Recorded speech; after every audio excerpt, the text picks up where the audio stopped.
Now, our next guest of honor needs absolutely no introduction. He is the former president of the Institute of Chartered Accountants of India, Atul Gupta sir. And sir has impacted my life not just as a CA student, but sir has been a guiding light even since when I was a school kid. Sir knows more about it. And the reforms sir has have had in the institute as a president has really made a huge mark in the functioning on how the institute really runs now. So with all of that expertise, give a huge round of applause for Shri Atul Gupta sir.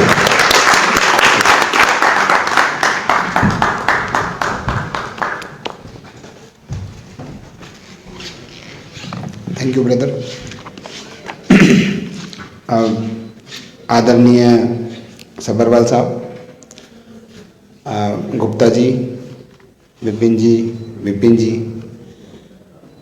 And हमारे संगम जी जो हमारे CA institute के उत्तर Bharat north India के हमारे representative हैं। Sir मैं कभी बोल नहीं सकता, वो बात है, आपको पता है।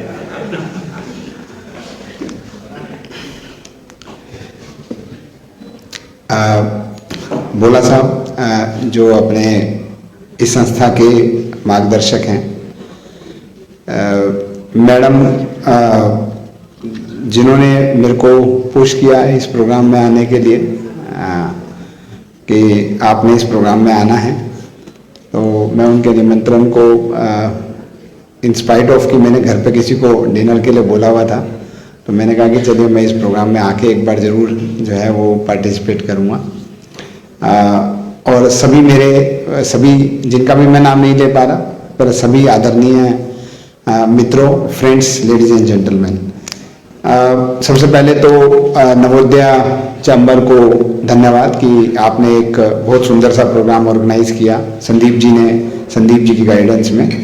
और उन्होंने जैसे जैसे अभी बताया कि मिशन विज़न क्लियर है और मुझे आमंत्रित किया इस प्रोग्राम में अपने कुछ बातें मैं आपके सामने रखूं।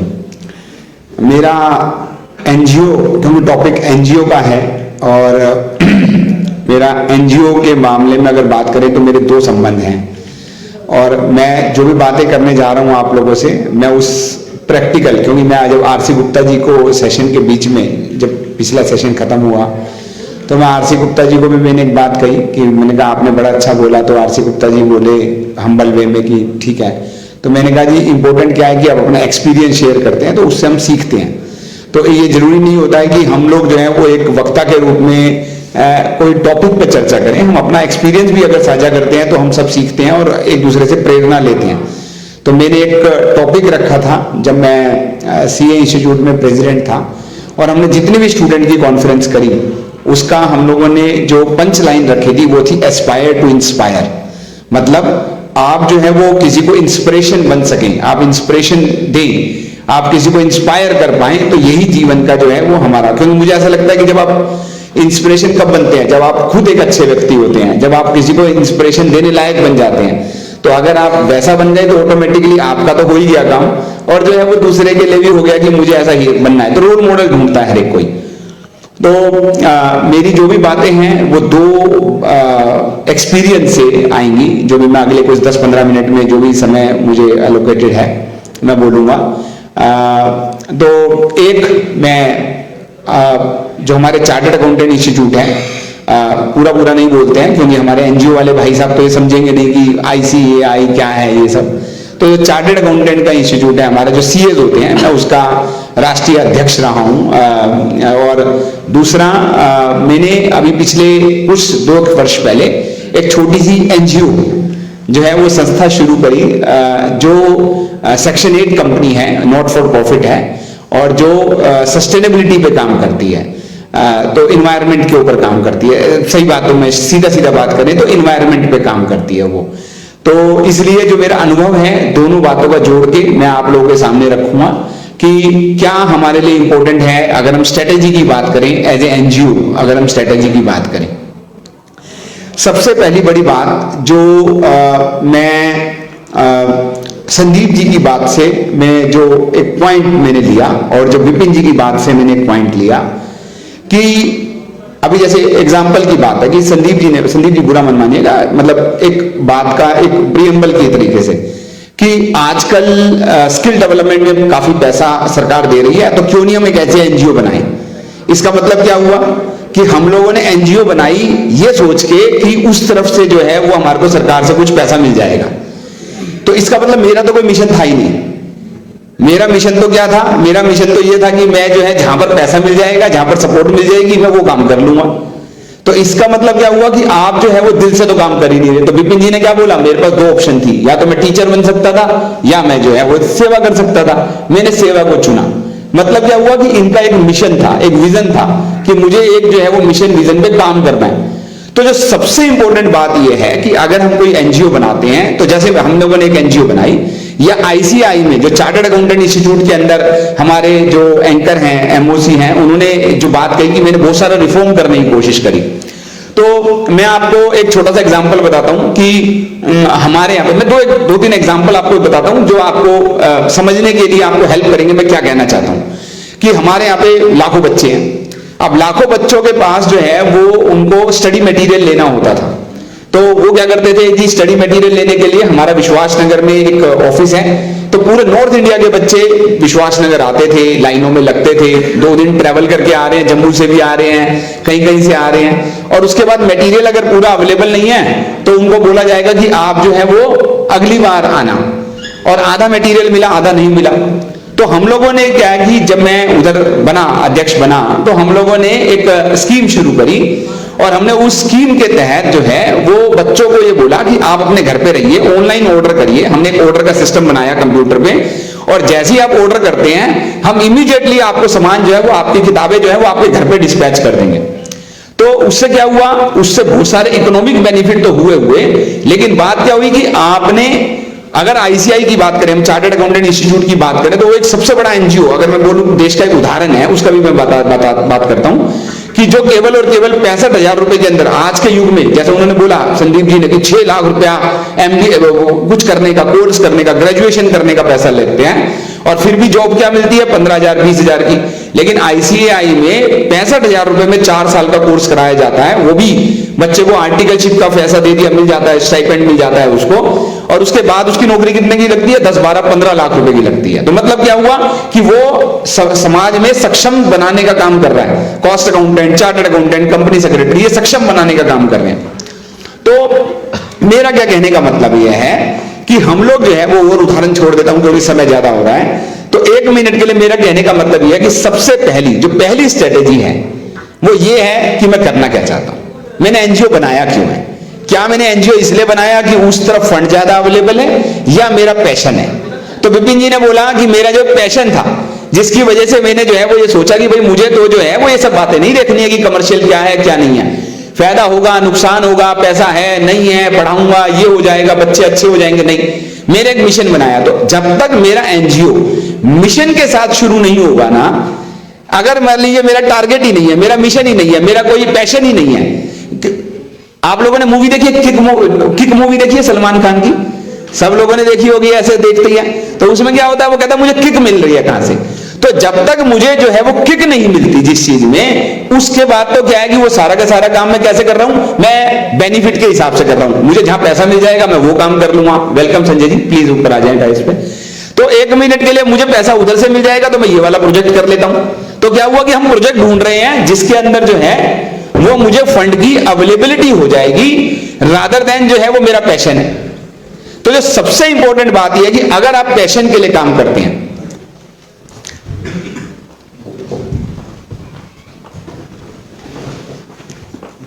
बैठो ना सर, क्या दिक्कत है, एक जना तो खड़ा होता ही रहेगा सर।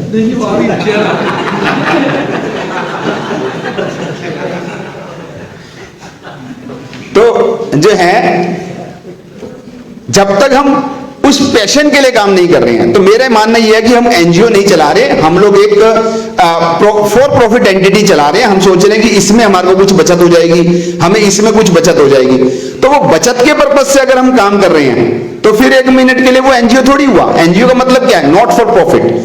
ठीक है साहब। और नॉट फॉर प्रॉफिट में जब तक कोई मिशन स्टेटमेंट नहीं है तब तक मेरे हिसाब से वो उसको एनजीओ कहना, नॉट फॉर प्रॉफिट कहना, वो अपने आप में ही 1 मिनट के लिए मिथ है जिसके साथ हम लोग जो है वो कर रहे होते हैं काम।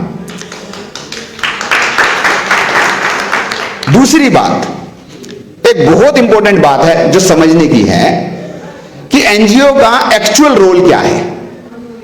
अगर आप समझे ध्यान से तो हम लोगों ने बात करी, और जैसे कि विपिन जी ने भी बात कही, या सबरवाल साहब उस चीज के चैंपियन हैं। अभी सबरवाल साहब थोड़ी देर में पहले बोले होंगे, बाद में बोलेंगे तो बताएंगे कि हमारी इकोनॉमी 2032 में यहां पहुंच जाएगी, 2047 में यहां पहुंच जाएगी और 2100 में यहां पहुंच जाएगी। ऐसे ही होने वाला है सर, क्योंकि मतलब अल्टीमेटली सब उससे देखते हैं ना, मतलब इस पर्सपेक्टिव में देखते हैं कि देश तरक्की कर रहा है। लेकिन जो इंपॉर्टेंट बात यह है कि देश जब तरक्की करता है तो एक पैर पे नहीं तरक्की कर सकता। गाड़ी एक पैर पे चलती है, 2 पैर पे चलती है जी, 2 पहिए पे चलती है, बैलगाड़ी 2 पहिए पे चलती है, कार 4 पहियों पे चलती है। तो एक पक्ष जो है वो ग्रोथ का है और दूसरा पक्ष जो है वो समाज की 1 मिनट के लिए स्थापना करने का है। आप समझ रहे हैं मेरी बात को? तो अगर बात को ध्यान से समझे तो आज हमारे को देश में एक तरफ तो तरक्की करनी है, दूसरी तरफ से देश में बोल दिया कि 2070 तक हमारे को नेट जीरो बनना है। तो एक तरफ से आपको तरक्की करनी है, आपको नई नई इंडस्ट्री लगानी है, दूसरी तरफ से बोलना धुआं नहीं उठना चाहिए। ठीक है साहब, आप समझ रहे हैं मेरी बात को? तो इसलिए जो है वो एनजीओ का जो रोल होता है, कोऑपरेटिव मूवमेंट्स का जो रोल है, नॉट फॉर प्रॉफिट का जो रोल है, सेक्शन 8 कंपनी का जो रोल है, वो होता है दूसरा पहिया, कि भाई साहब आप तरक्की करने लेना लेकिन बैलेंसिंग का काम मैं करूंगा। आप समझ रहे हैं? सती प्रथा थी, सती प्रथा हम लोगों ने कैसे रोकी? मान लीजिए किसी व्यक्ति ने कहा एज ए एनजीओ की तरह से, वो व्यक्ति ही अपने आप में इंस्टीट्यूशन है कि नहीं साहब हमें ये नहीं करना है। आज अगर मान लीजिए एग्जांपल की बात है कि हम लोग आरडब्ल्यू की बात करते हैं, तो आरडब्ल्यू क्या करता है? कहता है भाई साहब यहां से रोड नहीं कटने दूंगा।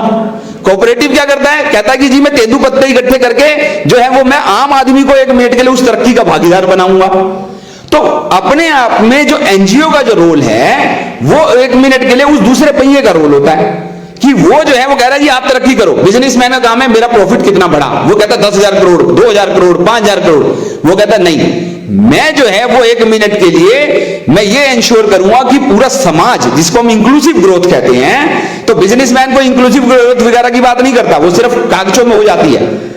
लेकिन 1 मिनट के लिए जो एक्चुअल जो है वो इंक्लूसिव ग्रोथ की बात जो है वो अपने आप में इंश्योर करता है कि जो हमारा दूसरा सेक्टर होता है जो नॉट फॉर प्रॉफिट सेक्टर है।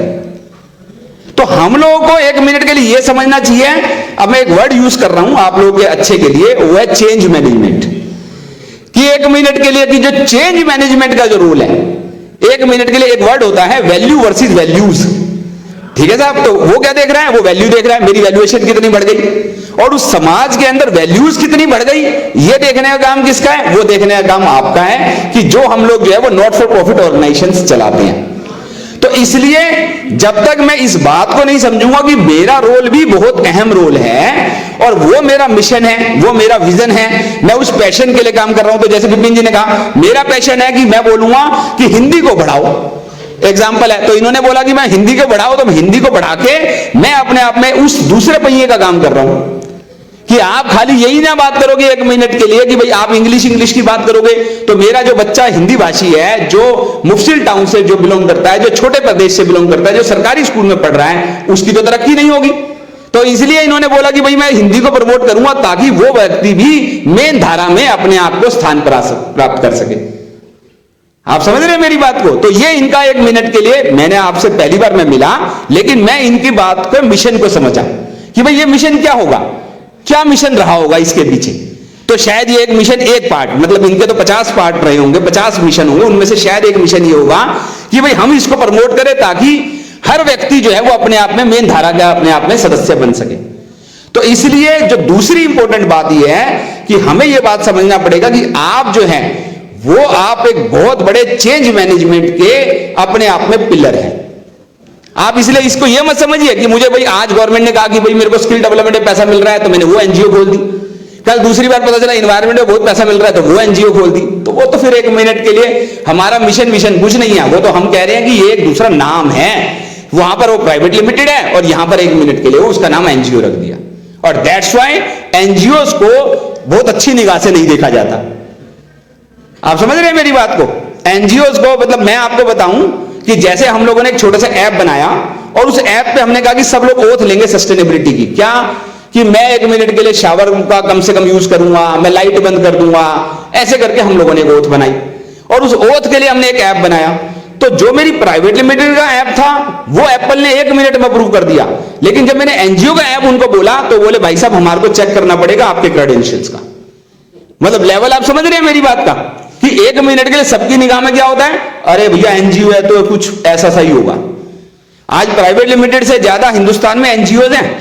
अगर 15 लाख कंपनियां हैं तो 35 लाख एनजीओ हैं। आप लोगों को शायद पता या नहीं पता इस बात का, ठीक है साहब। तो इसका मतलब क्या हुआ, तो इसलिए हम लोगों को अपने आप को भीड़ से अलग करना पड़ेगा कि भैया वो एनजीओ होती होंगी, पर मैं एक वो एनजीओ चलाता हूं जिसका एक मिशन है, जो अपने आप में चेंज मैनेजमेंट का काम करती है, जो लोगों को सीख देती है कि what is right and what is wrong. चाहे वो आपका कोई भी एरिया हो, आपका कोई भी डायरेक्शन हो, आपका कोई भी अपना एक मिशन विजन हो। जो अगली इंपॉर्टेंट बात यह है कि जो संदीप जी ने बात करी कि 14,000 एनजीओ हमारी रजिस्टर्ड है, उनमें से सिर्फ 200 एनजीओ को जो है वो जाना जाता है, उनको ही पैसा मिलता है। उसका रीजन है फिर दोबारा यही बात है कि वो जो एनजीओ जो है वो अपने आप में जो स्ट्रक्चर्ड वे में काम कर रही है, जिसका विजन मिशन स्टेटमेंट है, वो अपने आप में कंप्लायंस भी पूरा करेगी।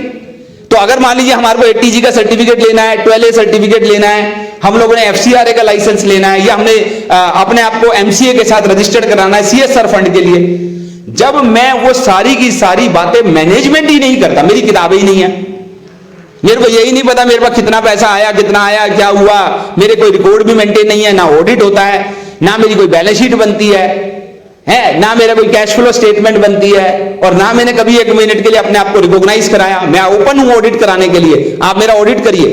जब तक मैं अपने आप को ऐसा नहीं बनाऊंगा तब तक 1 मिनट के लिए आपको एक जेन्युइन एनजीओ का खिताब कैसे मिलेगा, और जब तक वो नहीं मिलेगा तब तक कोई आदमी पैसा कैसे देगा आपको।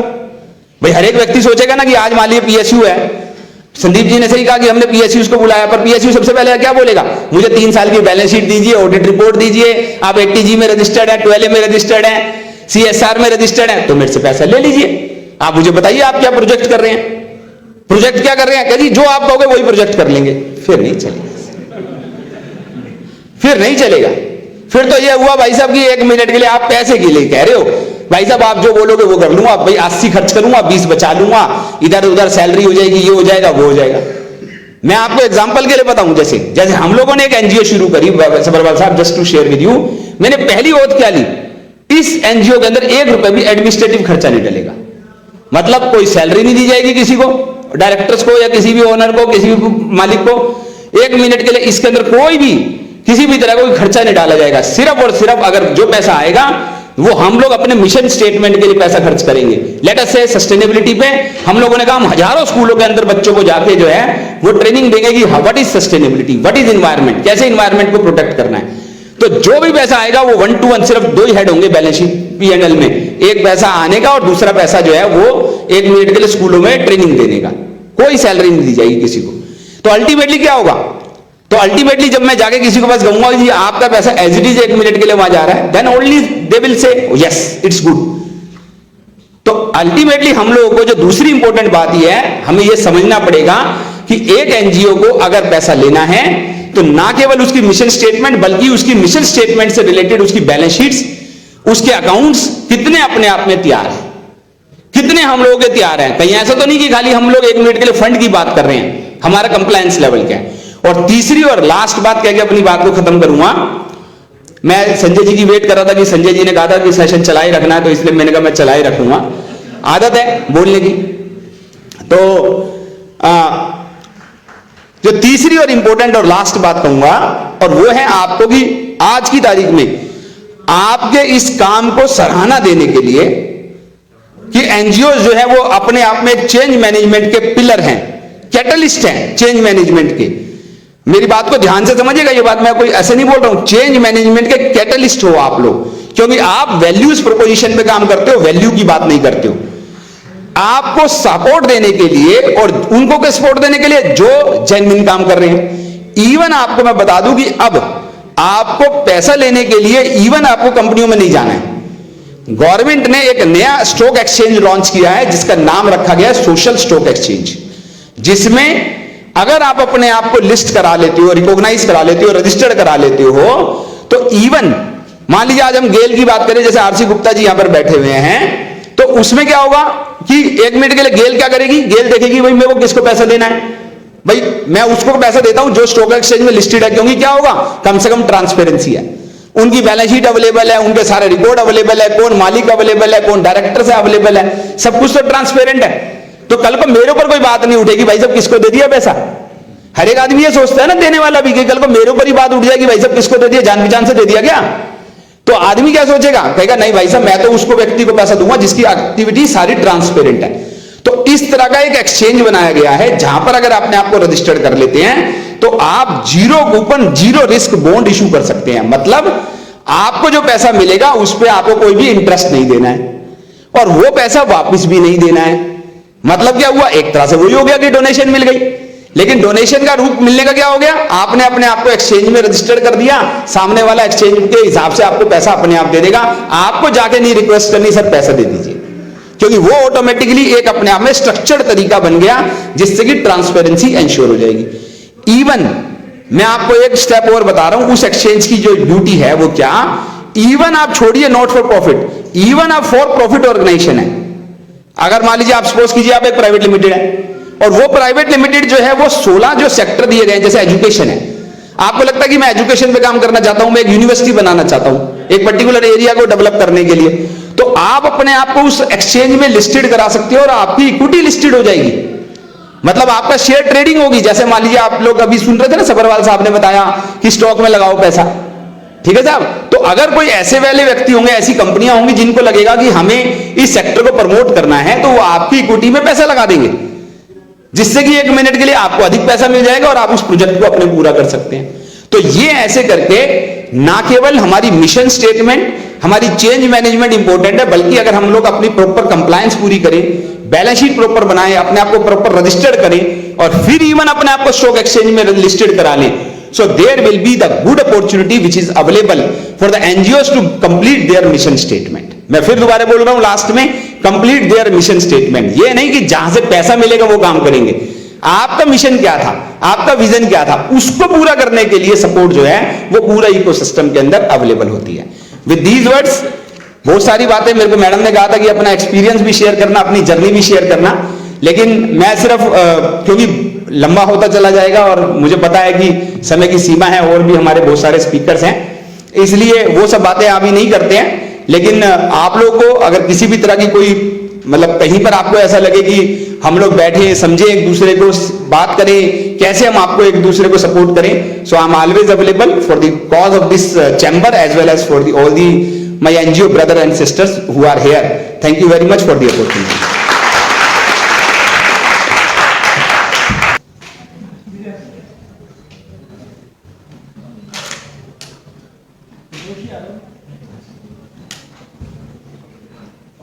जीवन सर, जीवन सर इस side.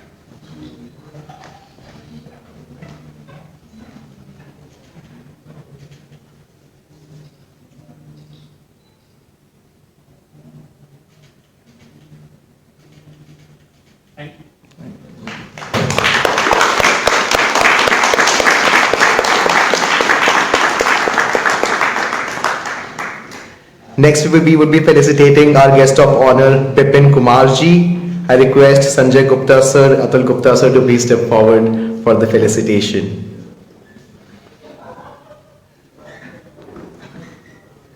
Our honorable guest of honor, Bipin Kumar ji.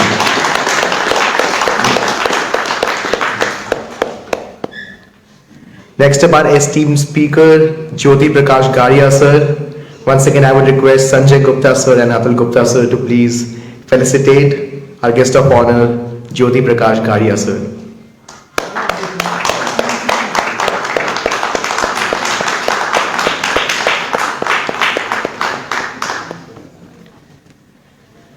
Next, we would like to felicitate Atul Gupta sir, for which I would request Vinod Agrawal sir, General Manager at ONGC Videsh in the finance area, and Saurabh Srivastava sir to please come forward and felicitate our guest of honor, Atul Gupta sir.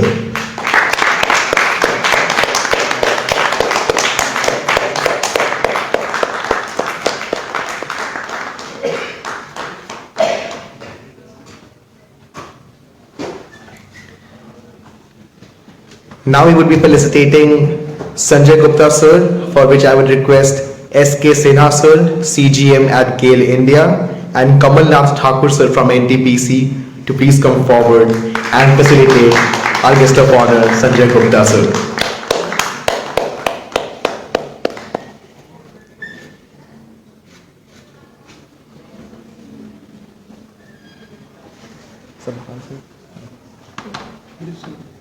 And now I would like to felicitate our father of the international level, the Chamber of Commerce, the godfather of Sandeep sir, none other than B.K. Sabharwal sir. हो गया उसका भी हो तो गया था पहले sir फिर से सर बनता है आपका.